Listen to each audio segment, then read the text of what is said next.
Sebelum kita mulai videonya, dimohon kesediaannya untuk memberikan dukungan dengan menekan tombol subscribe dan berikan like-nya ya. Dukungan Anda sangat berarti bagi kami agar channel ini bisa terus berkembang dan memberitakan firman kebenaran Tuhan, agar nama Tuhan Yesus dimuliakan hingga ke seluruh penjuru dunia. Terima kasih. Amin. Senang sekali saya bisa kembali menyampaikan firman Tuhan. Tema khotbah saya hari ini adalah lidah punya kuasa. Pernahkah Anda mendengar pepatah yang berkata, lidah tidak bertulang? Lidah kita itu nggak ada tulangnya. Coba tekuk lidah Anda. Ada pepatah bahasa Inggris bilang, the tongue has no bones, but it is strong enough to break a heart. So be careful with your word. Lidah kita tuh memang nggak bertulang, tapi bisa mematahkan hati orang. Makanya kita harus hati-hati dengan perkataan kita. Amsal 25 ayat 15 bilang lidah lemah lembut mematahkan tulang. Betapa luar biasanya kuasa lidah bisa mematahkan hati orang, mematahkan tulang. Artinya apa? Hati kita ini bisa membangkitkan semangat orang, tapi juga bisa melemahkan semangat orang. Lidah kita ini bisa membangun, tapi juga bisa menghancurkan. Bisa membuat orang bangkit untuk hal yang baik, atau bangkit untuk hal yang buruk. Saya kasih contoh. Sebuah hoax yang disebarkan dapat merusak persatuan bangsa. Dari mana asalnya huru-hara? Bukankah dari satu suara? Bagaimana isu pencemaran nama baik bisa menghancurkan kepercayaan publik kepada sebuah brand yang terkenal? Wow, ngeri banget. Betapa lidah itu punya kuasa. Yakobus 3 ayat 8 bilang gini, tetapi tidak seorang pun yang berkuasa menjinakkan lidah. Ia adalah sesuatu yang buas, yang tak terkuasai, dan penuh racun yang mematikan. Lidah kita ini gak bisa dikuasai oleh orang lain, kecuali diri kita sendiri. Kita bisa bebas ngomong apa saja. Banyak orang yang bilang, bukankah ini negara demokrasi, semua orang berhak mengeluarkan suara? Ya, benar. Tidak ada yang bisa menguasai lidah Anda, tapi Anda bertanggung jawab juga untuk setiap suara yang Anda keluarkan. Tahukah Anda bahwa lidah kita menentukan hidup kita di bumi ini dan di kekekalan nanti? Amsal 18 ayat 20 berkata, perut orang dikenyangkan oleh hasil mulutnya, ia dikenyangkan oleh hasil bibirnya. Ayat 21 berkata, hidup dan mati dikuasai lidah, siapa suka menggemakannya akan memakan buahnya. Ketika kita melamar pekerjaan, tahukah Anda bahwa kita diterima bekerja di sebuah tempat bukan karena penampilan kita saja, bukan karena kerennya ijazah kita, tapi ada fase interview yang kemudian menjadi penentu akhir apakah kita diterima bekerja atau tidak. Firman Tuhan gak pernah salah. Perut orang dikenyangkan oleh hasil mulutnya. Bagaimana seseorang ketika dia bisa menguasai lidahnya dan dia beroleh kepercayaan dari atasannya, lalu dia diberi posisi yang lebih tinggi dan diberi jabatan dan bahkan gaji yang lebih. Perut orang dikenyangkan oleh hasil mulutnya, dikenyangkan oleh hasil bibirnya. Firman Tuhan ini terbukti.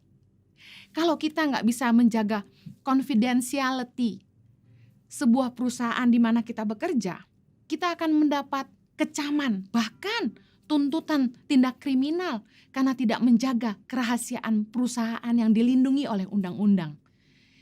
Kalau kita menjaga lidah kita, kita akan menuai yang baik. Karena firman Tuhan bilang gini, hidup dan mati dikuasai lidah, siapa suka menggemakannya akan memakan buahnya. Memang gak ada yang bisa mengendalikan lidah kita. Tapi apa yang keluar dari mulut kita adalah tanggung jawab kita. Bertanggung jawablah atas setiap perkataan yang keluar dari mulutmu karena kita sendiri yang akan memakan buahnya. Dikatakan bahwa hidup mati dikuasai lidah. Tidak hanya tentang hidup kita di bumi, tapi di dalam kekekalan kita juga akan bertanggung jawab atas perkataan kita. Firman Tuhan dalam Matius 12 ayat 36 berkata begini. Tetapi aku berkata kepadamu, Yesus berkata begini, setiap kata sia-sia yang diucapkan orang harus dipertanggungjawabkannya pada hari penghakiman. Ingat baik bahwa suatu hari nanti Anda dan saya akan selesai di bumi. Dan ketika kita menghadap hari penghakiman di mana kita akan berada di depan tahta Tuhan, kita harus mempertanggungjawabkan setiap perkataan sia-sia yang keluar dari mulut kita. Coba renungkan ayat firman Tuhan ini. Saya yakin kalau Anda betul-betul mengerti firman ini, Anda akan hati-hati berbicara, apalagi mengeluarkan kata-kata yang sia-sia. Nasihat firman Tuhan, lebih baik jangan banyak bicara. Karena Amsal 10 ayat 19 bilang, di dalam banyak bicara pasti ada pelanggaran. Tetapi siapa yang menahan bibirnya berakal budi. Pernahkah Anda mengalami? Hampir kemerucut kata orang Jawa, hampir keceplosan. Tapi Anda ingat, mungkin Anda bisa dapat masalah karena perkataan ini, Anda langsung menekap mulut, gak jadi ngomong. Yang menahan bibir berakal budi. Ingat baik, sebelum bicara, mikir dulu. Bijaksana dengan perkataan kita. Bijaksana dengan kata-kata yang keluar dari mulut kita. Makanya ketika kita mau ketemu sama orang, ketika kita mau presentasi, doa dulu. Biarlah Tuhan menaruh perkataan pada gerbang mulut bibir kita. Berjaga-jaga di mulut kita supaya jangan sampai kita mengeluarkan perkataan yang salah. Tahan perkataanmu. Kalau engkau tahu bahwa perkataan itu bisa menghancurkan, merusak. Mikir sebelum ngomong. Yuk sama-sama saya bilang, mikir sebelum ngomong. Ayo suami istri, adik kakak, teman, pacar, ayo saling mengingatkan. Mikir sebelum ngomong. Saya mau share 3 hal tentang mikir sebelum ngomong. Ada singkatan dari think, T-H-I-N-K, berpikir. T-nya, is it true? Sebelum ngomong, mikir apakah benar. H, is it helpful? Apakah omongan ini menolong? Berguna enggak? I, is it inspiring? Apakah menginspirasi, membangun? N, is it necessary? Perlukah diucapkan? Perlu enggak sih diomongin? K, is it kind? Apakah perkataan kita baik? Apakah perkataan kita ini baik untuk diucapkan? Saya ingin share 3 hal. Sebelum ngomong, mikir. Apa yang kita harus pikir? Number 1, is it true? Apakah benar? Karena Tuhan tidak suka orang yang suka bohong. Jangan menipu, jangan berdusta. 1 Petrus 3 ayat 10 kita baca sama-sama. Siapa yang mau mencintai hidup dan mau melihat hari-hari baik, ia harus menjaga lidahnya terhadap yang jahat dan bibirnya terhadap ucapan-ucapan yang menipu. Dikatakan firman Tuhan, siapa yang mau mencintai hidup? Artinya pengen hidup yang baik, pengen punya kehidupan yang indah di bumi, yang bahagia, pengen melihat hari-hari baik. Syaratnya adalah menjaga lidah dari yang jahat dan bibir kita dari ucapan-ucapan yang menipu. Jangan menipu orang lain. Berkatalah benar, berkatalah jujur. Pernah ada yang bertanya kepada saya, Bu Heni, suami saya berdagang. Gimana caranya untuk kita nggak nipu? Sementara orang seringkali menekan kita dengan pertanyaan, ini udah murah nih. Saya katakan begini, mana ada orang dagang yang tidak untung? Kita kan harus bayar listrik, sewa toko, harus ada modal, harus gaji pegawai, kita sendiri butuh makan. Semua orang berdagang pasti harus untung, Tapi ketika orang bertanya sama kita, Pak, Bu, ini asli nggak? Koce, ini asli nggak? Jawablah yang benar.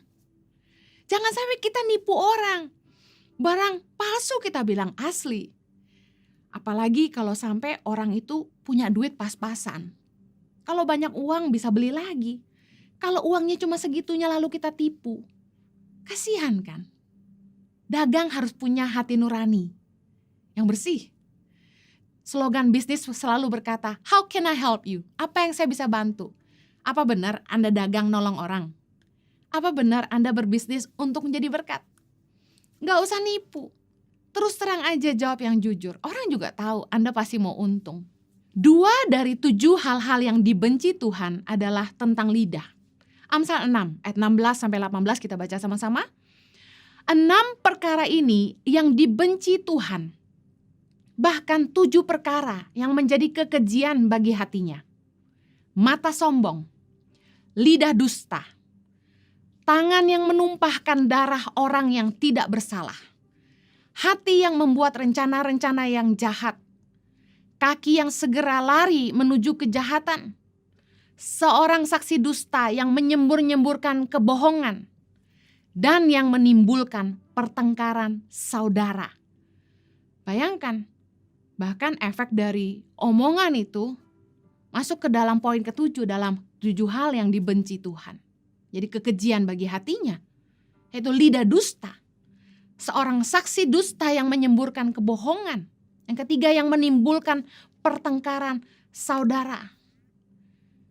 Hati-hati dengan omongan kita. Jangan sampai kita berdusta, bohongin orang, dan yang lebih parah, kita bersaksi tentang orang lain, kita menyemburkan kebohongan, fitnah, berita hoaks, berita yang mengada-ngada.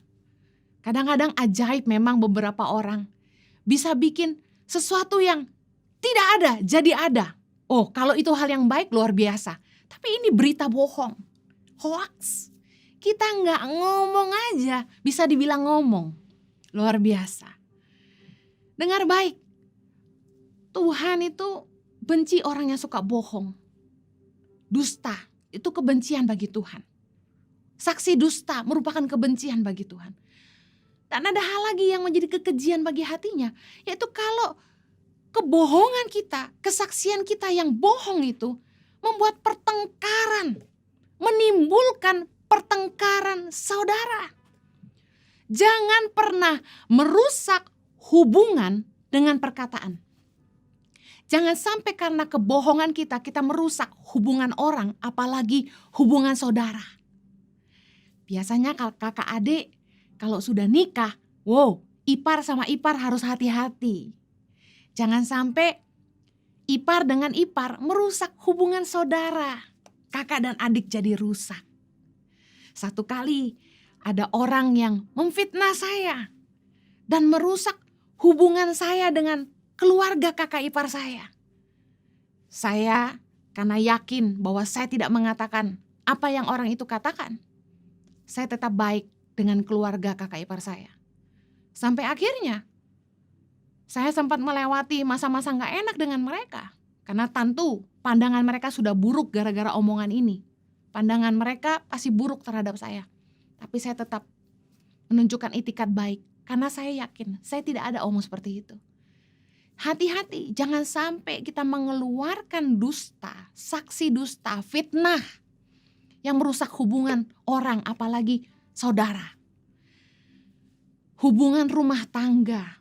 Hati-hati, jangan ikut campur dengan rumah tangga orang. Hati-hati menyampaikan berita menantu ke mertua. Jangan sampai perkataan menantu ditambah-tambahi lalu bikin mertua marah. Jangan pernah merusak hubungan dengan kebohongan. Kalau kita sebut diri kita adalah anak Allah, anak Tuhan, ciri anak Tuhan itu membawa damai. Matius 5 ayat 9 berkata, berbahagialah orang yang membawa damai karena mereka akan disebut anak-anak Allah. Kalau kita bukannya bawa damai tapi bikin onar, kita anak siapa? Jangan pernah jadi ular kepala dua, lidahnya bercabang dua. Ngomong ke A begini, ngomong ke B lain lagi. Amsal 10 ayat 31 bilang, mulut orang benar mengeluarkan hikmat, tetapi lidah bercabang akan dikerat. Hati-hati dengan lidah kita. Jangan cari muka kanan kiri untuk menyelamatkan diri. Jangan mengadu domba, jangan memecah belah dengan cerita beda di kanan, beda di kiri. Tuhan gak suka orang yang suka berdusta. Bahkan di akhir zaman dalam Yudas 1 ayat 17-19. Mari baca sama-sama. Tetapi kamu, saudara-saudaraku yang kekasih, ingatlah akan apa yang dahulu telah dikatakan kepada kamu oleh rasul-rasul Tuhan kita Yesus Kristus. Sebab mereka telah mengatakan kepada kamu, menjelang akhir zaman akan tampil pengejek-pengejek yang akan hidup menurut hawa nafsu kefasikan mereka. Mereka adalah pemecah belah yang dikuasai hanya oleh keinginan-keinginan dunia ini dan yang hidup tanpa Roh Kudus. Firman Tuhan berkata dalam Yudas 1 bahwa menjelang akhir zaman akan tampil pengejek-pengejek yang hidup menuruti hawa nafsu kefasikan mereka. Mereka adalah pemecah belah. Wow. Akhir zaman ini banyak akun-akun Instagram yang muncul untuk memecah belah umat Tuhan. Pengejek-pengejek yang sibuk mengejek orang lain, sibuk menjatuhkan orang lain. Hati-hati. Jangan sampai kita masuk dalam kelompok orang yang disebut oleh firman Tuhan menjelang akhir zaman akan tampil pengejek-pengejek yang menjadi pemecah belah. Poin yang kedua, mikir sebelum ngomong. Apakah menolong? Is it helpful? Is it inspiring? Membangun gak sih omongan kita? Berguna gak sih omongan kita? Mendidik gak sih omongan kita? Amsal 10 ayat 21 berkata, bibir orang benar menggembalakan banyak orang. Tetapi orang bodoh mati karena kurang berakal budi. Amsal 15 ayat yang kedua berkata gini, lidah orang bijak mengeluarkan pengetahuan, tetapi mulut orang bebal mencurahkan kebodohan. Dengar baik, kebodohan di kedua ayat ini dimaksud adalah gini, orang-orang yang cuma taunya bikin hoax, berita bohong. Yang kedua, fitnah, gosip, dusta, cemooh, itu kebodohan. Ngomongin yang gak penting, ngomongin yang gak perlu. Orang benar, orang bijak, itu mulutnya menggembalakan banyak orang, mengarahkan orang lain, membimbing orang, mendidik orang. Orang bijak itu mengeluarkan pengetahuan, yang diomongin itu penting didengar, bikin orang jadi pandai, bikin hidup orang jadi berubah, jadi lebih baik, bikin orang yang gak ngerti jadi ngerti. Omongannya berguna, membangun, mengajar orang. Kalau gak penting gak usah diomongin, belajar. Hati-hati ketika ngomong tuh mikir, perlu diomongin gak sih, penting gak sih? Biasanya orang yang nganggur tuh mulutnya ngelantur. 1 Timotius 5:13 bilang, lagi pula dengan keluar masuk rumah orang mereka membiasakan diri bermalas-malas, dan bukan hanya bermalas-malas saja, tetapi juga meleter dan mencampuri soal orang lain dan mengatakan hal-hal yang tidak pantas. Nah, apa yang bikin orang jadi meleter? Meleter tuh apa? Gosip, ngomong cerewet, ngomongin orang, mencampuri soal orang lain, mengatakan hal-hal yang gak pantas, yang gak perlu diomongin. Saya mau pesan sama para wanita, ibu-ibu, boleh bersosialita, tapi yang berguna. Jangan bersosialita, tapi sia-sia. Jangan sampai bersosialita ngabis-ngabisin uang suami, ngomongin suami orang, ngomongin jejaka, berondong. Orang nganggur biasa mulutnya ngelantur. Ayo jangan gosip. Kata orang makin digosok makin sip. Tapi sip banget kalau harus berhadapan dengan tahta penghakiman, kita harus tanggung jawab loh semua perkataan sia-sia kita. Orang yang iri hati biasanya kalau ngumpul sama yang orang iri hati juga, itu sibuk menjatuhkan orang lain. Ingat film kartun Snow White? Wah, mama tirinya Snow White itu selalu mikirin hal-hal untuk menjatuhkan, mencelakakan Snow White. Orang yang iri hati dengan kecantikan orang lain pasti sibuk menjatuhkan, cari kelemahan, cari kesalahan. Para wanita selalu mengagumi kecantikan wanita lain, gak ada habisnya. Ayo fokus sama kekuatan yang Tuhan kasih dalam hidupmu. Jangan bandingkan dirimu dengan orang lain. Gak ada habisnya. Pasti kalah kalau mau adu cantik. Yang lebih berduit, yang lahir dengan hidung mancung putih, bibir tipis, mata belok. Kita udah kalah gaya. Udah fokus sama kekuatan yang Tuhan tanam dalam hidup kita. Ayo fokus berkarya.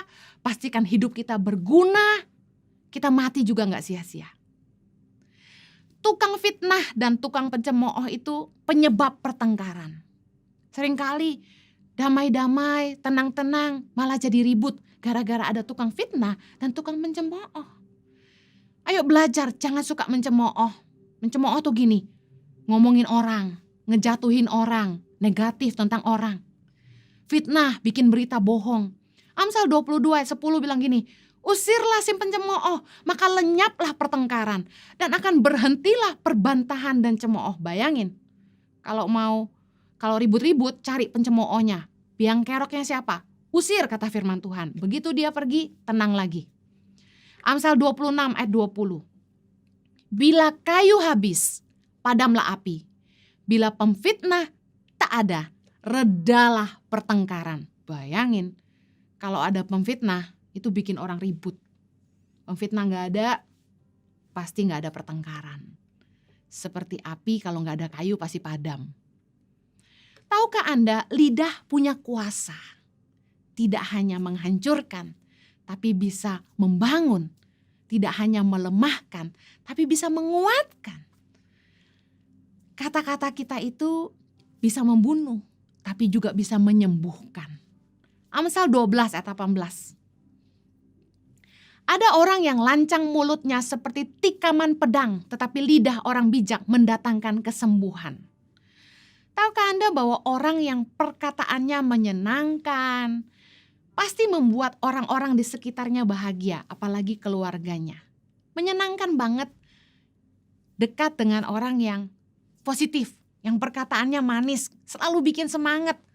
Pernahkah Anda duduk dengan orang yang setelah kita ngobrol sama dia, kita tuh malah jadi bangkit semangatnya. Setelah ngobrol sama dia, pikiran kita dibukakan. Setelah ngobrol sama dia, kita tuh langsung jadi ngerti, oh kita harus ngapain. Luar biasa. Amsal 16 ayat 24. Perkataan yang menyenangkan adalah seperti sarang madu, manis bagi hati dan obat bagi tulang-tulang. Semua orang senang dekat dengan orang yang bahagia, yang mulutnya positif, menyembuhkan semangat kita yang patah. Ingat, hidup bagi banyak orang adalah perjuangan, apalagi di masa-masa pandemi seperti ini. Semua orang pulang ke rumah yang berbeda-beda suasananya. Mungkin ada yang istrinya melemahkan, tapi ada juga istrinya yang menguatkan. Ingat baik, hidup bagi banyak orang adalah perjuangan dan mereka ingin pulang ke rumah yang bisa bikin mereka bahagia. Melupakan kesusahan mereka sejenak dan paling tidak membangkitkan semangat mereka untuk berjuang lagi besok.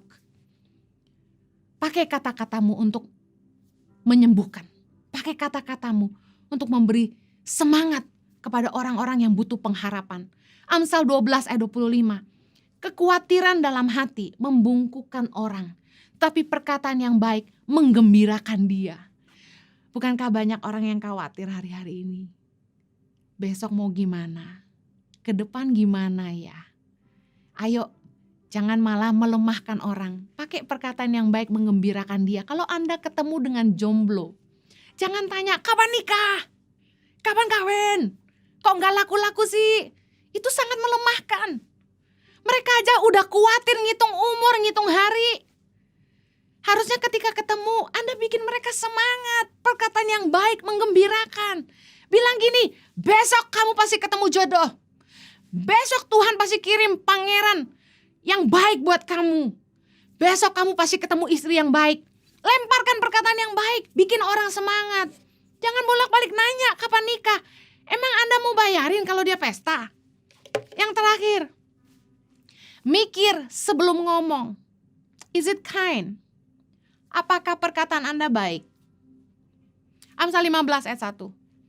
Jawaban yang lemah lembut meredakan kegeraman, tetapi perkataan yang pedas membangkitkan marah. Kenapa ya perkataan beberapa orang tuh selalu pedas, nyakitin? Lukas 6 ayat 45 berkata gini, orang yang baik mengeluarkan barang yang baik dari perbendaharaan hatinya yang baik. Orang yang jahat mengeluarkan barang yang jahat dari perbendaharaannya yang jahat. Karena yang diucapkan mulutnya meluap dari hatinya. Menarik, firman Tuhan berkata bahwa perkataan mulut kita itu meluapnya dari hati kita. Berarti perkataan itu keluar dari hati. Kenapa beberapa orang itu perkataannya pahit? Saya percaya karena satu. Hatinya sakit. Hati yang terluka pasti mengeluarkan kata-kata yang melukai orang lain juga. Kalau hati kita sakit, pasti kata-kata kita pahit dan melukai orang-orang di sekitar kita. Ayo pakai lidah kita untuk menebarkan kebaikan, bukan kepahitan.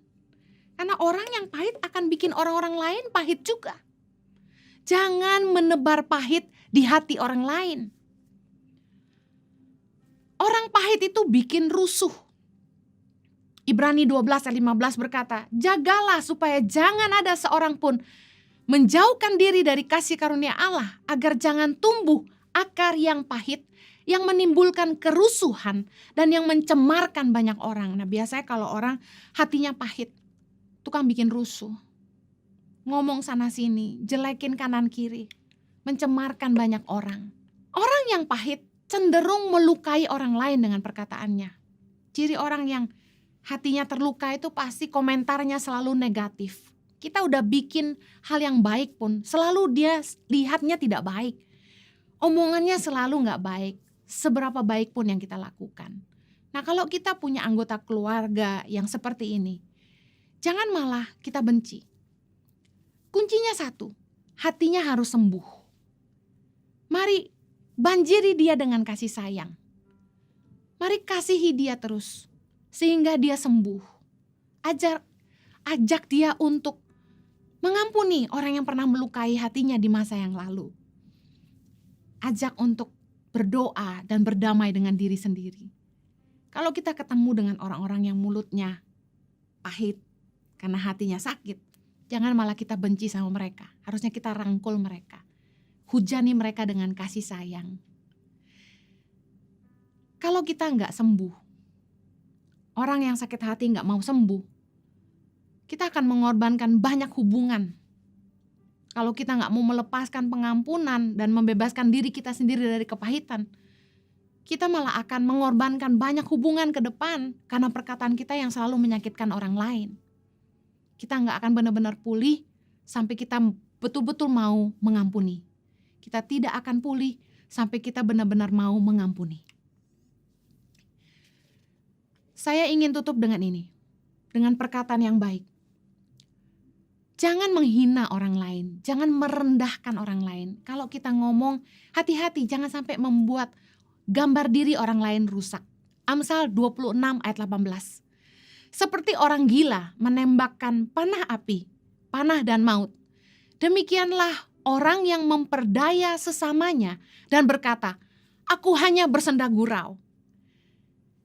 Luar biasa, ayat firman Tuhan mengajar gini, bahwa orang yang ngomong sembarangan, memperdaya sesamanya, ngebully sesama dengan perkataan yang merendahkan, dan dia dengan santai bilang, sorry, gue cuma bercanda, I'm just kidding, I'm just joking. Tahukah Anda, firman Tuhan berkata ini orang gila, menembakkan panah, api, panah dan maut. Kenapa dibilang panah dan api, panah dan maut? Karena perkataan kita itu ketika kita lepaskan itu kayak panah, nancap di pikiran orang, di hati orang, terbawa dalam mimpi. Perkataan itu bisa memanipulasi. Ketika dia mandi, dia terngiang-ngiang perkataan yang sama. Ketika dia tidur sampai dia ngimpi. Perkataan kita itu tajam. Kenapa dikatakan maut? Karena banyak perkataan yang tidak dijaga. Yang merusak gambar diri orang. Membuat orang jadi depresi, lalu bunuh diri. Hati-hati dengan perkataan kita. Satu kali saya khotbah di sebuah persekutuan. Ada salah satu jemaat, seorang anak perempuan yang menangis terseduh-seduh ketika saya sedang khotbah tentang kuasa perkataan. Ternyata anak ini tumbuh besar dibully. Dia bertubuh agak montok dan dia sering dibully. Di dalam masyarakat, di dalam komunitas, biasanya ketika anak-anak tumbuh besar dari kecil sampai besar di sekolah, di mana saja, bahkan di gereja, di keluarga, ketika ada yang kelihatan, bertubuh pendek, atau bertubuh gemuk, atau berkulit hitam, dan lain sebagainya, selalu biasanya jadi sasaran diperdaya, dibully, dikerjain, diolok-olok. diberi sebutan yang tidak mengenakan. Tahukah Anda perkataan yang negatif itu merusak gambar diri orang. Lalu dengan mudah kita bilang gini, sorry, I'm just joking. Wow, kita nggak tahu betapa perkataan kita itu bisa merusak gambar diri orang. Hati-hati dengan apa yang keluar dari mulut kita. Jangan sampai dari mulut kita keluar kutuk. Ketika kita ngomong, yang kita keluarkan tuh dua, berkat atau kutuk. Apa yang keluar dari mulut Anda? Hati-hati, jangan marah sama anakmu, pasanganmu, orang tuamu, temanmu, atau siapapun. Lalu Anda mengucapkan kutuk atas hidup mereka. Ucapkanlah berkat. Meskipun Anda mungkin tidak suka dengan karakternya, ucapkan berkat.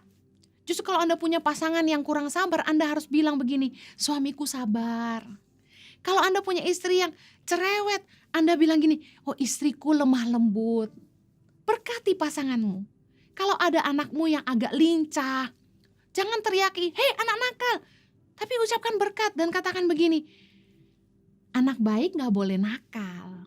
Kalau ada anakmu yang mungkin nilai matematikanya jelek, jangan diteriaki, dasar anak bodoh.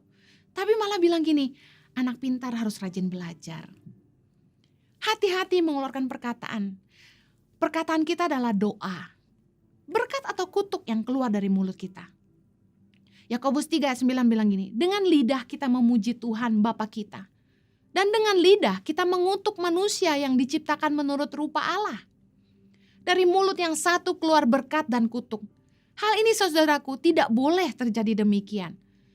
Jangan nyumpahin orang. Jangan mengutuki, nanti kamu mati, nanti kamu ini celaka. Kalau gak bayar per bulan nanti kamu gak masuk surga. Jangan ngomong yang kayak gitu.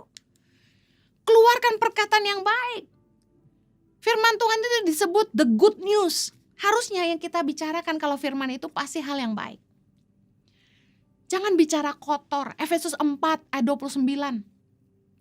Janganlah ada perkataan kotor keluar dari mulutmu. Tetapi pakailah perkataan yang baik untuk membangun di mana perlu. Supaya mereka yang mendengarnya beroleh kasih karunia.